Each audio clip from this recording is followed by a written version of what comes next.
Hello, my name is Kirsten Tibballs and I'm excited to share with you one of my favourite recipes, peanut brittle.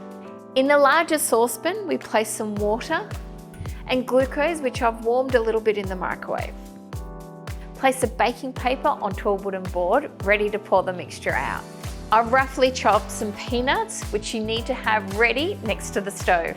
Turn the induction cooktop on, setting number 8. You can stir the syrup a little bit, but don't agitate it too much.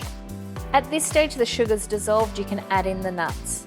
As soon as you add the peanuts, reduce it to induction setting number 6 as the mixture starts to get thicker.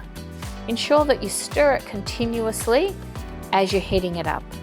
What you're looking for when the brittle is ready is it'll be a beautiful light golden colour, or if you want to be precise, it's 156 degrees Celsius. Add in the butter, add in the vanilla and the bicarb soda.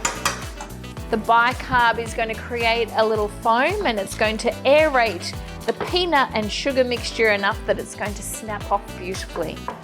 You can always open the whisk up to get all those stubborn peanuts out. Scrape it onto the paper.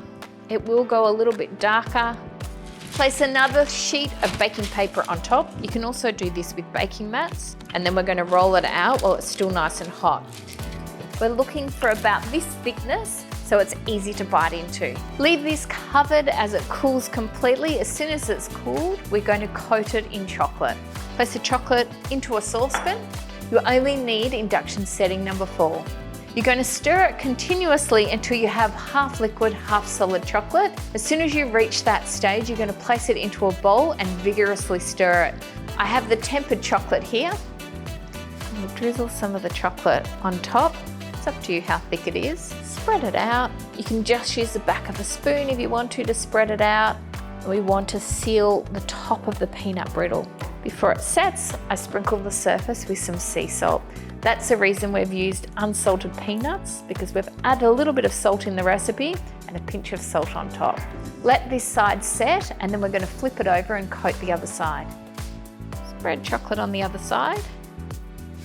Can't go wrong with serving a peanut brittle. All the things I love: texture, flavour, salty, sweet, creamy, crunchy, absolutely divine. Sprinkle of the sea salt. Let that set at room temperature. Now for the fun part, breaking the brittle up into bite-ish sized pieces. You can stack them, you can place them in a row. I like to stack them up like this so I can fit more on a plate. My peanut brittle, it is a family favourite and I always make it when we have a family gathering, and I can tell you it's always the first thing to go.